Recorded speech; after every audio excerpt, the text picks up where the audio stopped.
بسم الله والحمد لله والصلاة والسلام على رسول الله وعلى آله وصحبه ومن والاه ربي اشرح لي صدري ويسر لي أمري واحلل عقدة من لساني يفقهوا قولي. Toujours dans la continuité de ce qu'on avait ensemble au sujet de Ramadan, en compagnie de mon bien-aimé Cheikh Eric Younous, hafidahullah. Rappelez-vous que Ramadan, il peut intercéder pour nous, notre jeûne. Rappelez-vous que As-Siyam, il peut intercéder pour nous Yawm al-Qiyamah. C'est ce qu'il a dit, alayhi salatu wassalam. Écoutez ce qu'il a dit. Il a dit As-Siyam wal-Qur'an yashfa'ani lil-'abd. C'est-à-dire quoi? Le Siyam, donc ton jeûne de Ramadan, et le Qur'an intercéderont en faveur de leurs auteurs. Le jeûne dira au Seigneur, je l'empêchais de manger et de boire. C'est-à-dire quoi? C'est-à-dire que tu ne mangeais pas, tu ne buvais pas dans la journée, n'est-ce pas? Laisse-moi intercéder en sa faveur. Et le Coran qui va dire, oh mon Seigneur, je l'empêchais de dormir la nuit, laisse-moi intercéder en sa faveur. Est-ce qu'on fera partie de ceux qui gagneront Yawm al-Qiyamah l'intercession de notre jeûne? Ou est-ce que ce sera un jeûne, comme on a dit tout à l'heure, qui se limitera à avoir eu faim et soif? Donc pour cela, il faut une préparation. Déjà dans ton cerveau, il faut que tu te programmes. Je me programme, Ramadan, Bi'idhnillah, je vais tout donner. Comme il a dit le prophète, montrez Allah le meilleur de vous-même, je vais montrer Allah le meilleur de moi-même. Et pour cela, dès aujourd'hui, après cette conférence, je me prends en main. C'est pas je me dis, ouais, j'attends le premier jour de Ramadan et je démarre. Faites pas cette erreur. Mon frère, qu'est-ce qui te dit que tu vas vivre jusqu'à Ramadan? Qui te dit que tu vas pas mourir avant? Qui a la garantie de finir cette conférence? Qui? Personne. Pourquoi? Parce que l'ange de la mort, nous on sait en tant que croyants, il peut venir à n'importe quel moment, on est d'accord ou pas? Parfait. Mais maintenant, ce qu'il faut, c'est quoi? C'est, je vais planifier. Pour ce Ramadan-là, je vais faire le nécessaire pour corriger ce qu'il y a à corriger dans ma pratique religieuse, pour augmenter dans mes bonnes actions. Je vais vraiment mettre le paquet pour être quelqu'un de top pendant Ramadan. Ok? S'il faut pour cela sacrifier ta fréquentation qui t'amène vers le haram, tu la sacrifies. S'il faut que tu sacrifies ce que tu avais l'habitude, ces addictions-là, de regarder de la pornographie, sacrifie, fais des efforts, sacrifie, coupe-toi du haram, ok, afin qu'Allah tabaraka wa ta'ala te facilite. Et puis, sachez une chose, c'est que pendant Ramadan, vous tous, sans exception, je parle de ceux qui jeûnent parmi vous, vous êtes forts et vous êtes capables. Vous êtes forts. Quelqu'un qui arrive pendant 18 heures à ne pas manger et à boire, il a réussi à se priver de la boisson quand il avait hyper soif, alors qu'il était peut-être tout seul dans la cuisine. Et il y avait la bouteille d'oasis tropicale ou l'eau fraîche. Il a hyper soif. Qu'est-ce qui l'a empêché à ce moment-là de boire? C'est quoi? Taqwallah. Il se dit, je ne peux pas faire ça, Allah il me voit. Parfait. Parfait. Tu viens de montrer que tu es fort. Ce qui a fait que tu es capable de lâcher le halal pour Allah prouve que tu es capable de lâcher le haram pour Allah. Tu as réussi à t'abstenir de manger et de boire. Ça montre que tu es capable, que tu es fort. Donc arrête de partir en mode défaitiste. J'arriverai pas. Ah, c'est trop compliqué. Les tentations elles sont fortes. Frère, on est en France. Et tu crois nous on vit où? Sur Jupiter, Cheikh Younous sur Neptune. Mais pareil, nous, on est nés ici, on était à l'école ici, on a étudié, puis on a fait le nécessaire pour essayer d'avoir un rôle. Et on a fait le nécessaire sans être parfait. On a fait le nécessaire en allant vite parfois, machallah, sur le chemin de la piété. Et parfois en allant très doucement. Parfois en étant fier de notre dîn. Et parfois, finalement, en n'étant pas à la hauteur de notre dîn, en fait. Souvent, quand on voit des imams, ou au-delà des imams, quand on voit des savants, on a l'impression qu'ils ont toujours été comme ça. Mais chacun d'entre nous a une histoire, c'est vrai ou pas? Tout le monde n'est pas né dans la piété. On a évolué, on a grandi. Mais l'important, c'est quoi? Et je reprends ce que je vous ai dit tout à l'heure. L'important, c'est d'avoir conscience qu'on est en train de porter un héritage. Regardez. En langue arabe, comment on dit un fils? Ibn. Ça vient de quel verbe? Bana yabni. Bana yabni, ça veut dire quoi? Ça veut dire construire. On est les fils de l'islam. On va construire l'islam ou on va le détruire? Inch'Allah, on va le construire. On va élever les minarets de l'islam ou on va les rabaisser? On va renforcer la bâtisse de l'islam ou on va l'affaiblir?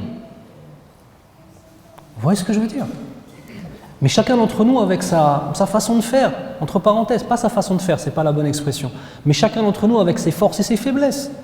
Regardez, une fois on était à Médine, à l'époque où j'étais étudiant là-bas, parmi les plus grands bienfaits qu'Allah Azza wa Jal m'ait offert dans ma vie, si ce n'est le plus grand, après l'islam, nous étions à un dars de Cheikh Abd al-Muhsin al-Abbad, hafidahullah, le muhaddith de Médine, le grand muhaddith, donc l'expert dans la science du hadith du prophète sallallahu alayhi wa sallam de Médine, grand expert. Le père, vous connaissez peut-être Cheikh Abdelrazak al-Badr. Abdelrazak, c'est son père. D'accord? Aujourd'hui, Cheikh Abdelrazak, il est sur le siège de son père. Il a la fierté du père. Cheikh Abdelrazak, quand il était jeune, c'était un Mouchawish. Ah, Mouchawish, c'est le Moyen-Orient, ça veut dire ça.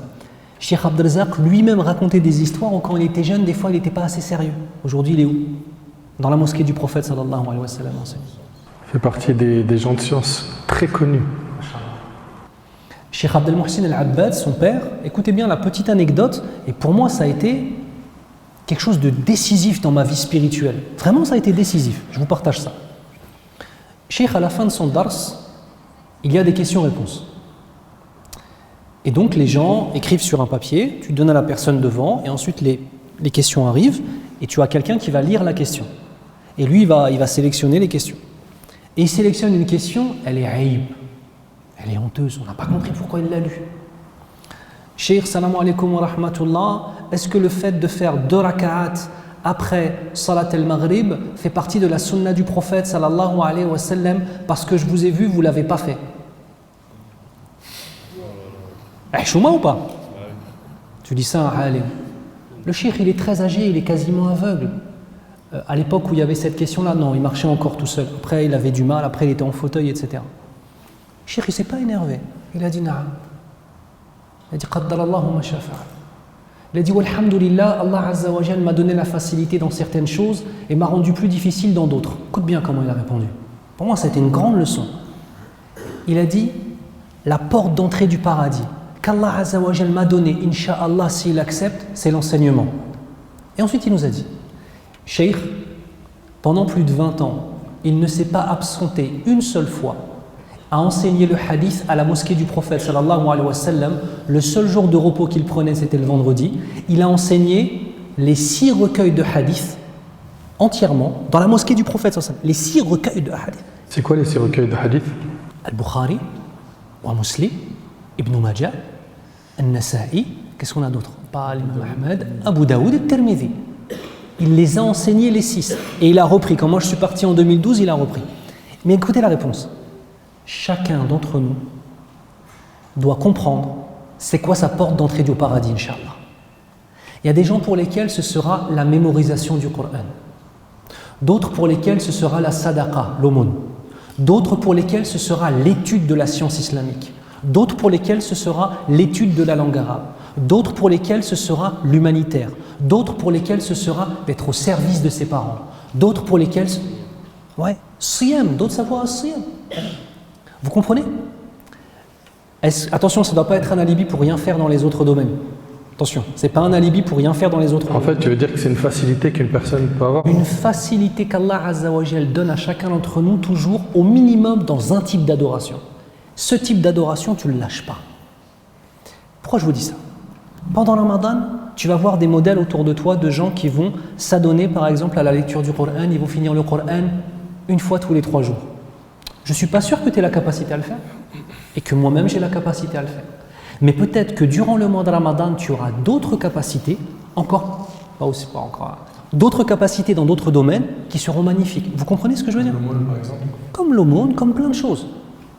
En fait, gardez à l'esprit que ta vie de croyant, c'est une lutte contre ta propre âme. Que ta vie de croyant, c'est le fait d'avoir toujours de l'ambition dans ton dîn. Et que ta vie de croyant, c'est le fait d'avoir des objectifs. Et l'objectif principal final, on a dit c'était lequel? La satisfaction d'Allah. Si tu me permets, j'aimerais beaucoup rebondir sur ce que tu viens de dire, Barakallahu Fik. Ça m'a rappelé que dans une conférence, je me souviens,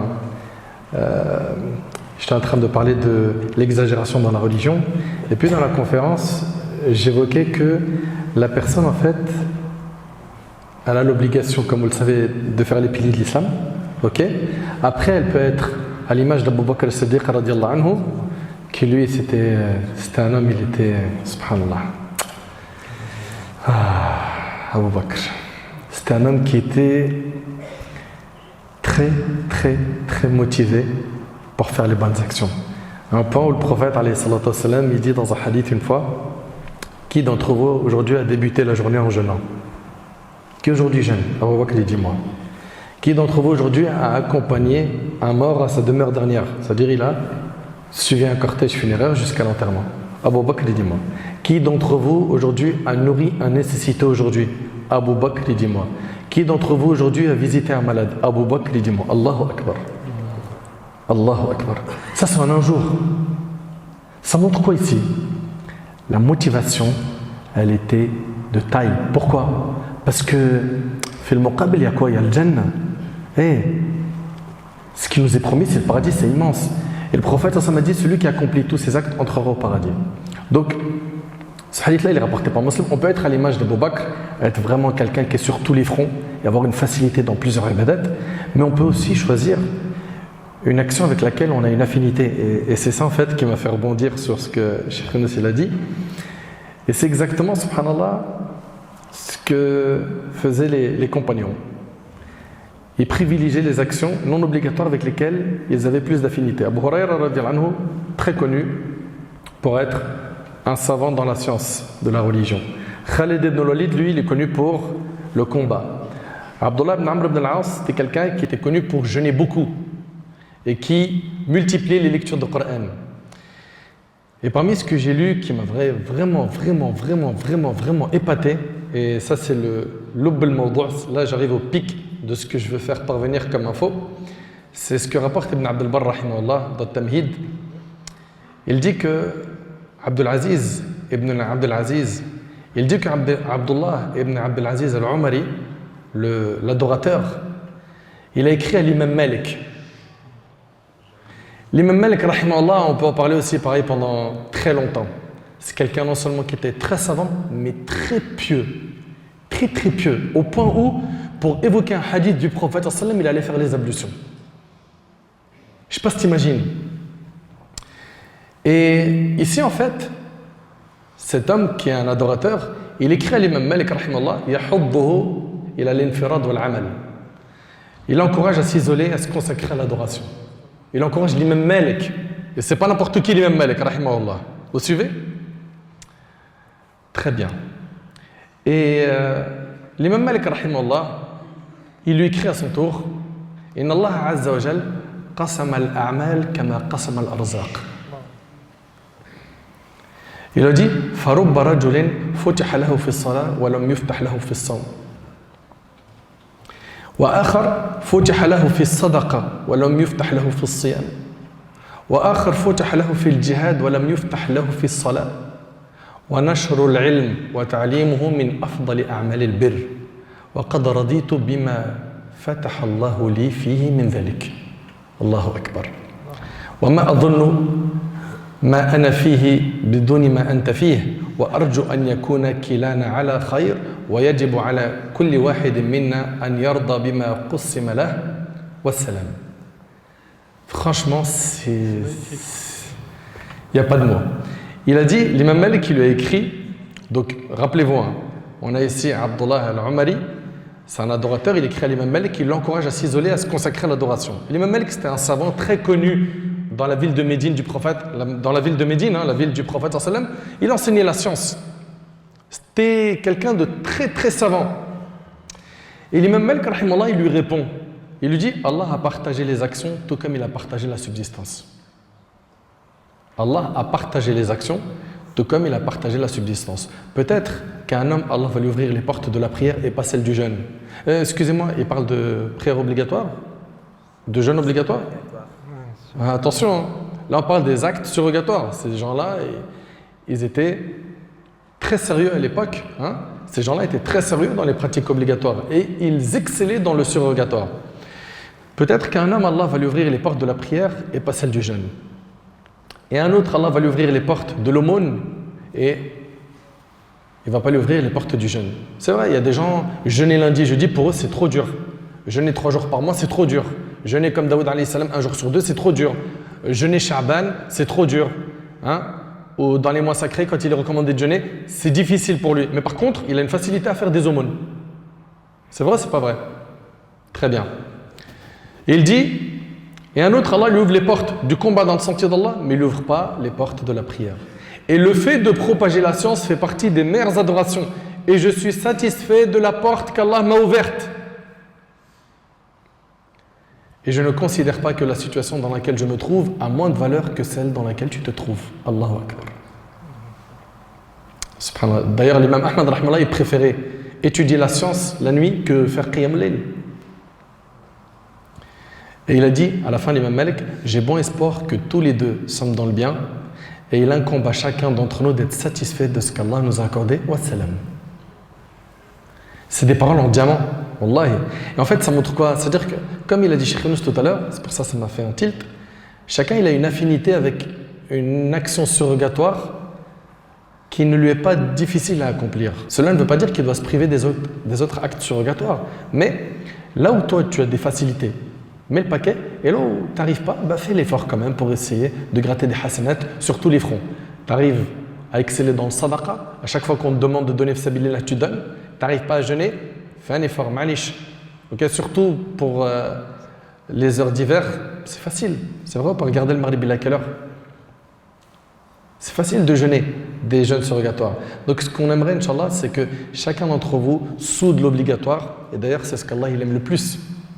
Et là, c'est un message aussi pour certains de nos frères et nos sœurs, Cheikh Yunus, tu es d'accord avec moi, qui vont mettre le paquet pour Tarawih, mais Fajr, il n'y a personne. Tarawih, c'est bien de prier Tarawih ou pas? Les prières nocturnes après l'Aïcha, c'est très bien, n'est-ce pas? C'est obligatoire ou c'est recommandé de le faire? Recommandé. Prier la prière du Fajr, c'est obligatoire ou c'est recommandé? C'est obligatoire. Ils vont se blâmer d'avoir délaissé Tarawih, mais pour le Fajr, il n'y a rien, silence radio. Ah frère, on ne te voit pas la nuit, t'abuses, vas-y, fais un effort, on est tous là. Il n'y a que toi qui manque. Ou les sœurs entre elles se motivent. Parfait, c'est très bien. Fajr, la prière obligatoire, il n'est pas là. Et on oublie qu'Allah tabaraka wa ta'ala dans le hadith al-Qudusi, il a dit « Et mon serviteur ne se rapproche pas de moi par une œuvre que j'aime plus que l'œuvre obligatoire. » Que l'œuvre obligatoire. C'est-à-dire qu'Allah, ce qu'il aime le plus, c'est l'obligation. L'acte obligatoire, vous suivez? Ce qu'Allah il aime le plus, c'est l'acte obligatoire. Puis vient après, par la suite quoi? L'œuvre surrogatoire, d'ailleurs dans le hadith. Et mon serviteur ne cesse de se rapprocher de moi par des œuvres surrogatoires jusqu'à ce que je l'aime. Allahu Akbar. Donc toi qui veux gagner l'amour d'Allah, et tu sais très bien qu'en gagnant l'amour d'Allah, tu gagnes quoi? Le fait d'être en sécurité yawm al-qiyamah. Le fait d'être à l'abri de toute humiliation le jour du jugement. Qu'Allah, bi'idhnillah, t'accorde quoi? Le paradis par sa miséricorde. Donc tout ça, ça demande des efforts comme on vous l'a dit et qu'on le répète. Habibna Yunus, si tu as quelque chose à leur demander, bismillah, sinon peut-être On va commencer avec les questions, avec 4 questions il me semble. Le premier que j'ai vu, c'était le frère là-bas. C'est toi mon frère. On t'écoute.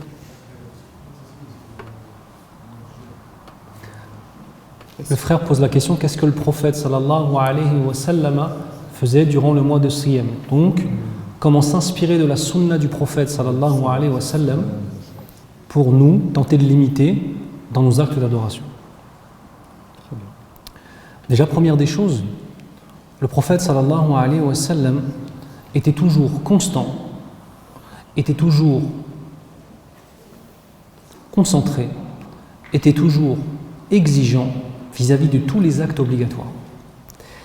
Et encore une fois, vous savez, parfois, on néglige les choses obligatoires parce qu'on a l'impression que, comme ça se répète toujours, il y a comme une certaine lassitude.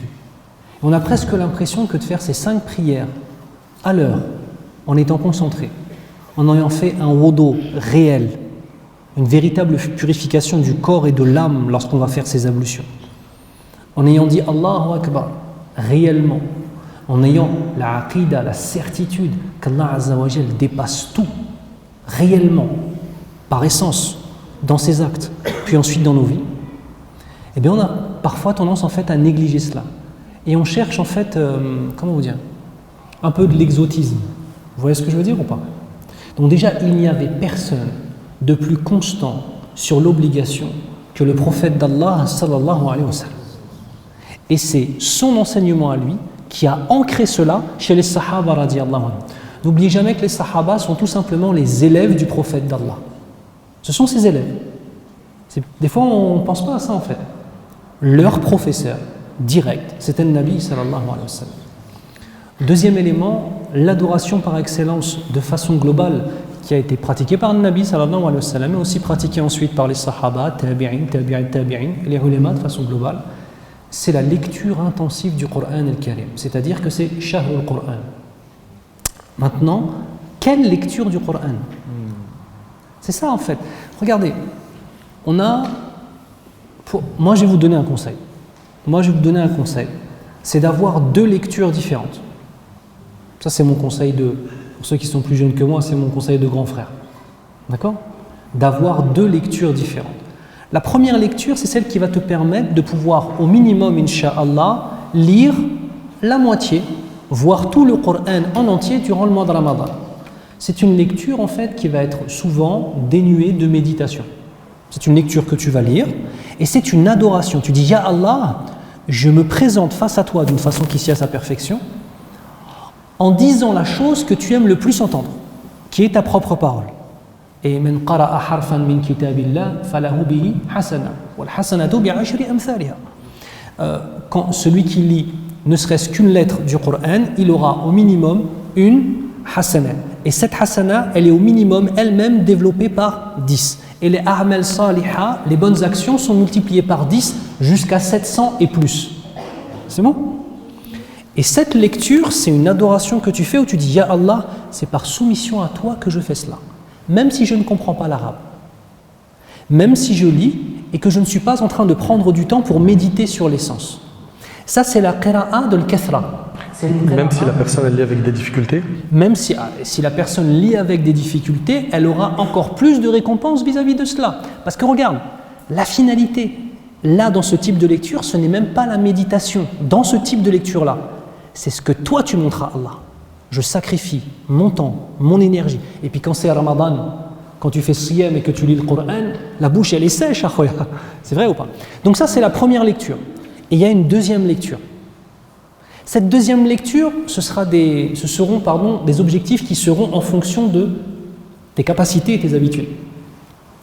Si par exemple tu as réussi à lire un chapitre en entier du Coran al-Karim, Inch'Allah en arabe, et si tu ne sais pas lire l'arabe, je vous encourage tous à le faire, Inch'Allah.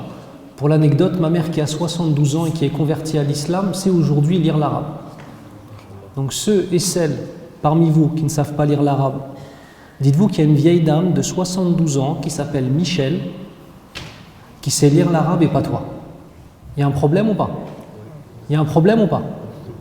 D'accord les frères. Barakallahu fikum. Ok, je referme la parenthèse, je disais donc, la deuxième lecture, c'est une lecture méditative. Tu n'es pas obligé cette fois-ci de relire un juz en entier. Après, si c'est un verset, j'ai pas de problème. Si c'est une page, j'ai pas de problème. Tu prends un tafsir, une exégèse du Coran, traduite en français. Parmi les exégèses, mashallah, qui sont simples, l'exégèse de Cheikh Saadi. Cheikh Saadi, ça a été traduit en français sur 2 gros volumes. C'est super, c'est simple, c'est spirituel, mashallah, tabarakallah. Tu prends cette exégèse ou une autre. Et ce que tu vas faire, c'est que, tu vois ce que l'imam va lire ce soir? Tu vas au moins lire l'explication d'une page. Et une fois que tu as fait ça, retenez bien, hein, tu te dis, comment je crée le lien entre cette page et ma vie? Cherche. Qu'est-ce que contient cette page comme enseignement de ce que j'ai pu lire?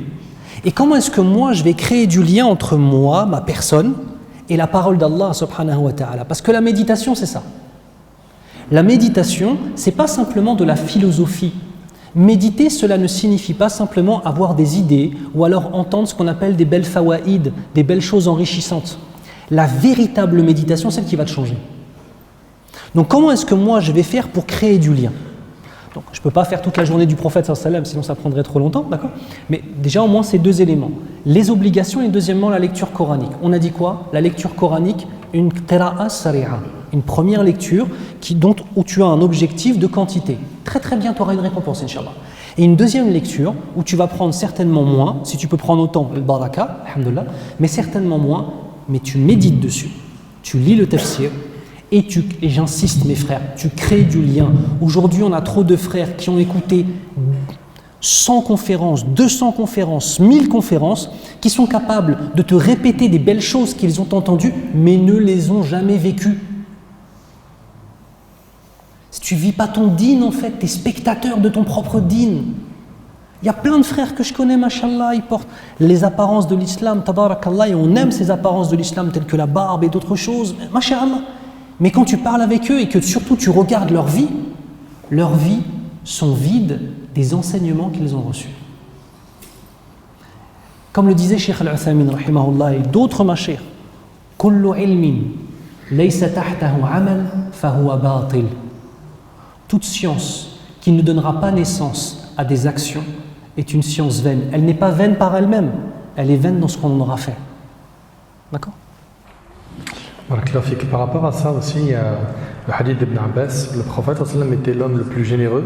Il est encore plus pendant le mois de Ramadan, lorsque Jibril le rencontrait. Et il le rencontrait chaque nuit jusqu'à ce que le mois de Ramadan se termine. Le prophète lui lisait le Coran. Et lorsque Jibril le rencontrait, il est encore plus généreux que le vent qui amène la pluie. C'est rapporté par Bukhari Muslim. Donc on voit ici que le prophète il avait cette relation étroite avec le Coran pendant Ramadan. Okay. Lui ainsi que les compagnons et ceux qui les ont suivis, ils ont vraiment fait le nécessaire pour donner beaucoup de temps au livre d'Allah pendant Ramadan. Et également le prophète il était très généreux. Très généreux. Donc essayez d'investir dans un maximum de projets pendant Ramadan, quitte à définir un montant, ok, et même dépasser le montant que vous aviez défini au départ parce que vous commercez avec Allah. Beaucoup de gens ils essayent de placer leur argent dans ce qui sera le plus bénéfique pour eux. On leur dit quoi? Tu as de l'argent? Place ça dans les murs. Mets ça sur les terrains, t'inquiète, ça prend de la valeur. Dans 10 ans, tu me remercieras. C'est vrai ou pas? Place ton argent dans ça. Tu as beaucoup d'argent? Investis dans ça. Achète une villa, garde-la, laisse-la au chaud. Même, soit tu la loues Airbnb, soit tu la laisses comme ça. Même si elle poirote comme ça, t'inquiète pas. Dans 5-10 ans, revends-la, tu verras. Le meilleur investissement que tu peux faire, c'est de donner fi sabilillah. C'est la meilleure épargne que tu peux faire. De donner pour Allah tabaraka ta'ala.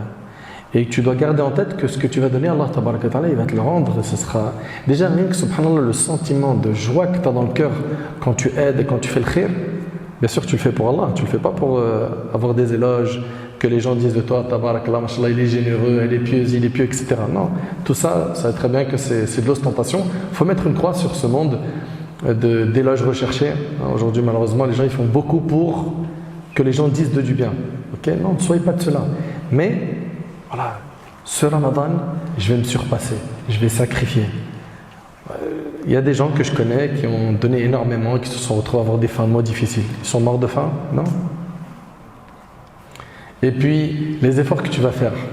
Peut-être que tu vas très peu dormir, que tu vas te retrouver fatigué à la fin de Ramadan. Mais t'inquiète pas. يذهب التعب ويبقى الأجر. La fatigue, elle va partir. Mais la récompense, elle va rester. Tu vois? Dormir, profiter, se divertir, fais ça toute l'année. Et ce qu'on vous demande, c'est pas d'être des saisonniers. Ne comprenez surtout pas que l'appel de cette conférence est mets le paquet pendant ce mois et disparaît pendant 11 mois. Non, ce mois-là, c'est le mois où toi tu as un avion, tu descends, mettre le plein de kérosène et tu repars pour les 11 mois d'après. Si tu n'en mets pas assez, qu'est-ce qui se passe? Si tu ne mets pas assez de kérosène, 2-3 mois après, boum, c'est l'accident. Des gens, il y a des gens même qui, un jour après Ramadan, c'est déjà l'accident. Il n'a rien mis pendant Ramadan. Le jour de l'Eid, il arrive et il dit ce que vous entendez aujourd'hui. Wallah, j'aurais jamais imaginé. Elle est là, elle m'a appelé, elle m'a dit rejoins-moi dans tel endroit. Non, c'est ce que j'ai fait avec elle, c'est un truc de ouf. Ramadan, il vient de se finir hier. Mais parce que t'as pas carburé pendant Ramadan. Comme il a dit Cheikh Younous, tu es un spectateur de ton dîn. C'est dur à entendre quand même. Spectateur de ton dîn. Non, soyez des acteurs. Donc, le prophète, alayhi salatu wassalam, il faisait beaucoup de choses pendant Ramadan pour répondre aux frères. Il faisait beaucoup d'aumônes, il lisait le Coran. Il pratiquait beaucoup de sunnah, comme le fait de prendre le repas de fin de nuit, comme le fait de se hâter dans la rupture du jeûne, comme le fait de faire des du'as dans les moments de rupture du jeûne. Il y a beaucoup de sunnah que notre bien-aimé alayhi salatu wassalam faisait pendant Ramadan. Et nous, il faut qu'on fasse le nécessaire pour nous concentrer sur cela. Et puis aussi, garder en tête que celui qui prie avec l'imam pendant Tarawih jusqu'à la fin, c'est-à-dire du début à la fin, c'est comme si il avait prié toute la nuit. Tu t'imagines? Donc voilà, on va se challenger avec nos amis, on va se motiver. Et j'aimerais bien qu'il y ait cet effet de motivation qui naisse et qui reste après Ramadan. C'est-à-dire quoi? C'est-à-dire qu'avec mes amis, mes potes, les sœurs entre elles, venez, on se motive. En programme un wird de dhikr, de Coran, venez, on se motive à faire ceci et cela, à préparer des repas pour telle association humanitaire qui va distribuer des repas le soir, à prier Tarawih, ok, on lâche rien. Et généralement, c'est comment Ramadan chez les gens? Cheikh Younous, c'est un démarrage, il est pour certains, ceux qui ont compris, il est comme ça pendant les 10 premiers jours, après ça stagne, voire ça descend. Et dans les 10 derniers jours, certains, ils refont apparition. C'est pas une crise. Alors, ce que je vais dire, c'est pas pour les humilier ou les attaquer, c'est pour les identifier. Il y a les 27istes, ok, ceux qui débarquent le 27 du mois de Ramadan, ils font un coucou à la mosquée puis après ils disparaissent, ok. Je les attaque pas, c'est très bien déjà qu'ils viennent, alhamdoulilah, jazakumullah khair. Mais pourquoi vous venez qu'une seule nuit impaire? Donc, on a des gens qui vont venir, ils vont mettre le paquet pour certains jours, puis après ils s'évaporent. Non. Le prophète sallallahu alayhi wa sallam, dans les 10 derniers jours, ce qu'elle nous dit Aïcha radhiyallahu anha, sa femme, c'était qu'il redoublait d'efforts, il réveillait sa famille. Qu'est-ce qu'il faisait? Ayqadha ahla wa ahya layla wa shadda mi'zara. Il faisait quoi? Il veillait sa nuit en prière et il réveillait sa famille pour faire autant. Et il réveillait sa famille pour faire autant, ça veut dire que pense pas qu'à toi pendant Ramadan, toi qui es marié, toi qui as une femme, toi qui as des enfants, pense aussi à madame qui souvent malheureusement elle est punie par 1000 invitations pendant Ramadan où elle ne voit que la cuisine. Mais Ramadan c'est pas pour manger. Diminuer les invitations s'il le faut. Pourquoi? Pour que madame elle ait du temps pour elle. Et également les enfants. Lui monsieur il va à Tarawih, il met le paquet, il revient, il est chargé. Entre temps il parle avec des amis, il rentre tard, ils sont en train de dormir à la maison et il n'y a pas de dîne dans la maison. Et il oublie, Ya ayyuhalladhina amanu qu anfusakum wa ahlikum nara. Ô vous qui avez cru, préservez-vous ainsi que vos familles du feu de l'enfer. Ne sois pas égoïste. Et assume tes responsabilités de bonhomme. Assume ce foyer. Donc toi, tu vas t'occuper de toi, mais regarde le prophète sallam. Ahya laylahu wa ayqadha ahla. Et il réveillait sa famille pour faire la même chose, pour faire aussi des adorations. Et il redoublait d'efforts dans les 10 derniers jours. Donc, c'est-à-dire, comprenez, c'est pas un sprint, c'est un marathon. C'est-à-dire, je vais courir au début, dans les 10 premiers jours, puis après, je reste constant, même si c'est difficile. Je vois un abandon de poste dans la mosquée, il n'y a presque plus personne, c'est pas grave. Et dans les 10 derniers jours, je continue. Et de cette manière, avec ces efforts, tu récolteras le fruit de ton travail. Mais de venir faire ce qu'on voit chez certains, un coucou pendant les 7 premiers jours, puis après disparition et une nuit impaire, on est là. Et après, on se dit, voilà, je comprends pas, Ramadan, il est passé. Ouais, j'arrive pas à sentir le changement. Mais pour sentir le changement, il faut que tu diminues tes péchés. Et il faut que tu fasses des efforts. Les efforts, c'est quoi? C'est je prends mon âme en main et c'est moi, je lui dicte ce qu'elle a à faire. C'est pas elle qui me dicte ce que j'ai à faire.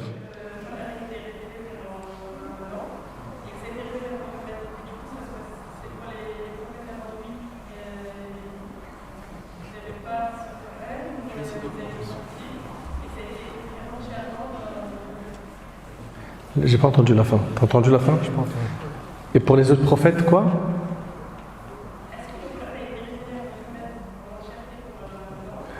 Est-ce qu'il a été... Ok, très bien. 23 ans de révélation, mais là on dit en une seule nuit. Ouais, vas-y, Inch'Allah. Très bien, on va prendre votre question, Inch'Allah. Ok, pour commencer par répondre aux frères, Inch'Allah ta'ala, je pense que déjà les programmes ne sont pas des vérités absolues, premièrement. Ce qui pourra composer le programme, lui, pourra être une vérité absolue, comme certaines adorations. Mais le programme, c'est simplement, je pense, quelque chose qui est proposé sur une expérience personnelle. Je pense qu'il y a 4 programmes différents. Il y a un premier programme, enfin 5 programmes différents, pardon. 6, 7, non je rigole, 6. Il y a le programme de celui qui travaille, qui est actif durant le mois de Ramadan, et le programme de celui qui a pris des congés durant le mois de Ramadan. D'ailleurs, c'est vraiment un conseil que je vous donne. Prenez des congés durant le mois de Ramadan pour profiter de ce mois de Ramadan. Surtout les 10 derniers jours. Bien sûr. Donc déjà, il y aura un programme pour celui ou celle qui travaille pendant le Ramadan, et il y aura un programme différent pour celui ou celle qui ne travaillera pas durant le mois de Ramadan. Deuxièmement, il y aura un programme pour la journée, et il y aura un programme pour la nuit. Le programme de la journée de celui qui travaille, de celui qui ne travaille pas, de la nuit de celui qui travaille, de celui qui ne travaille pas. Ce ne sera pas le même encore une fois. Et enfin, le programme de la sœur, qui par exemple a des enfants en bas âge, ou la sœur qui n'a pas d'enfants, ou la sœur qui a des enfants qui sont déjà grands. Ce n'est pas la même chose. La problématique qu'on a, nous, parfois, c'est qu'on prend des programmes qui sont les programmes des salihoun, des pieux et des pieuses, alors qu'on travaille, la sœur elle travaille, en plus elle a des enfants en bas âge, etc. Et le programme il est impossible à tenir. Et ça fait même que certaines se frustrent. Ils disent j'ai pas pris de temps pour moi, j'ai rien fait pour Ramadan. C'est ça, c'est ça. Moi je vais vous parler des nuits de Ramadan. Je vais laisser Cheikh Nazer vous parler des journées de Ramadan, ça lui va. On en a parlé avec le prophète sallallahu alayhi wa sallam déjà. Je vais vous donner simplement des conseils. Parce qu'encore une fois, si vous remarquez bien, hormis dans les adorations spécifiques, Allah Azza wa Jal dans le Coran nous laisse beaucoup de liberté sur la façon dont on va concrétiser les choses. Hormis Salatul Dhuhr, c'est 4 raka'at, tu fais tant de choses, ça c'est très codifié. Mais sinon, en termes généraux, dans le Coran al-Karim, c'est des conseils ou des ordres qui sont assez généraux. D'accord? Donc moi, ce que je peux faire, c'est donner des conseils qui sont d'ordre généraux, en termes généraux. La première des choses, c'est que il faut réussir à avoir le courage de se détacher du urf. On a l'impression que Qiyam al-Layl, que la prière de nuit, ne peut exister que dans les mosquées. C'est complètement faux. Chez l'imam Malik, rahimahullah, la sunna est de faire tarawih chez soi. Je ne suis pas en train de vous dire de délaisser les mosquées, loin de là. Je suis en train de vous dire que déjà, rien qu'avec cela, il y a des options et des optiques dans nos vies qui s'ouvrent. Le fait de prier chez soi. Le fait de prier chez soi. Vous vous rappelez, durant le Covid, on n'a pas pu prier dans les mosquées. Oui. Le premier Covid, ça a été le plus beau Ramadan que j'ai passé de ma vie en France. Prière en famille, tous les jours, Qiyam al-Layl, magnifique Allah. Pareil, c'était magnifique. Le deuxième, il était lourd. Le deuxième, on était un peu. Mais le premier, on a redécouvert le plaisir de la prière à la maison. De refaire revivre nos maisons par cette sunna du Qiyam al-Layl. Prier avec ton épouse, tes enfants. Ensuite, toi, tu vas dormir. Et dans la nuit, tes enfants, ils ont pris l'habitude. Et à un moment, tu te lèves à 3h du matin et tu vois tes filles qui sont en train de prier ensemble. Comment t'es content, Ce que je veux vous dire, c'est que ce n'est pas parce qu'aujourd'hui on a l'impression que la prière de nuit, dans le urf, dans les habitudes, c'est uniquement à la mosquée, que la réalité, que c'est uniquement à la mosquée. Non. Tu peux aussi avoir Qiyam al-Layl chez toi, avec ta femme, tes enfants, avec des amis, avec un frère duquel tu es proche. Une soirée, il va venir faire l'iftar chez toi. Tu ne vas pas courir comme un fou pour aller à la mosquée. Tu vas prendre. Bien sûr, il faut aller à la mosquée, attention, je suis en train de dire le contraire. Mais tu vas le prendre avec toi.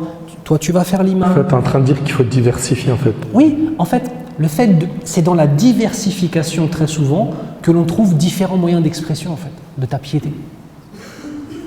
Autre élément, par exemple, moi, que j'aime faire, alors je ne sais pas dans cette mosquée ce qu'ils font. À l'époque, moi, avant que je parte vivre dans le Nord, j'habitais à Gennevilliers. Et à Gennevilliers, ils faisaient une chose, Masha'Allah. Ils faisaient, et ils font encore, Salat al-Tarawih après Salat al-Isha. Et ensuite, ils font tahajjud, d'accord, les prières de nuit, avant la prière du soubh. Dès le premier jour de Ramadan. Qu'est-ce que ça me donnait comme option? Si je suis trop fatigué pour aller faire tarawih à la mosquée, je peux faire une partie du tarawih chez moi. Et ensuite, me lever un peu plus tôt, ou alors ne pas dormir, et aller faire la prière le matin au soubh. Et ça, par exemple, c'est une chose que je conseillais aux frères qui sont actifs. Prier des prières nocturnes avant le soubh. Avant le soubh, oui. le fait en fait de conseiller, moi je conseillais ça aux actifs. Le frère qui travaille, il arrive au Maghreb, il est séché, mesquine, la sœur elle est séchée, il boit un verre d'eau, il mange, il ne peut pas ne pas aller dormir à ce moment-là. Dors 3 heures, tu te lèves un peu plus tôt, tu vas à la mosquée, et la mosquée, elle fait salat ou tahajjud.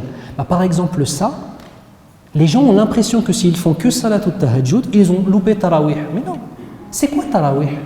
C'est quoi tarawih? Tarawih, c'est salat al-witr, que tu vas prier en plusieurs rak'at, en fait, tout simplement, tu vois ce que je veux dire? Donc ça aussi, pareil, le fait de vous comprenez ce que je veux dire?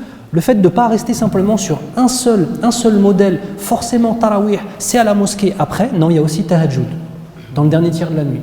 Non, il y a aussi le fait de prier parfois chez toi. Écoutez, mais il y a certaines fois où j'étais si fatigué que je préférais, même le ramadan dernier, prier à la maison avec ma femme et mes enfants.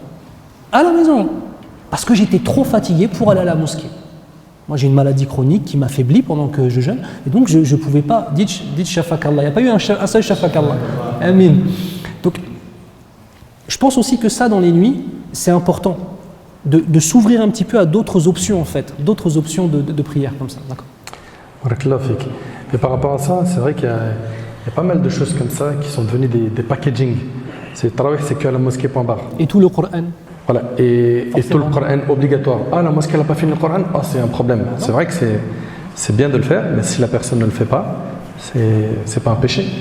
Il y a des choses comme ça, comme aussi le fait que pendant les 10 derniers jours de Ramadan, beaucoup de gens sont en train de préparer que l'Eid. Les vêtements, les gâteaux, la femme elle est à la cuisine, elle est en train de faire son 100e gâteau, puis après elle a fini le 100e, elle est en train de se dire bon, maintenant il en faut 200 de telle sorte, et puis 300. Allah barik fikum. Faites en sorte que la maison vive Ramadan. Ouais. Ne soyez pas égoïste. Il y en a trop, et pas qu'elle le subisse. Qu'elle le subisse, c'est elle est hyper fatiguée de l'invitation d'aujourd'hui. Demain, je lui ramène le même effectif, voire x8. Et puis, c'est très bien, on est obligé, parce qu'on est obligé, parce que, mais en plus, même parce que c'est eux, mais on est obligé. Quel obligé? Obligé quoi?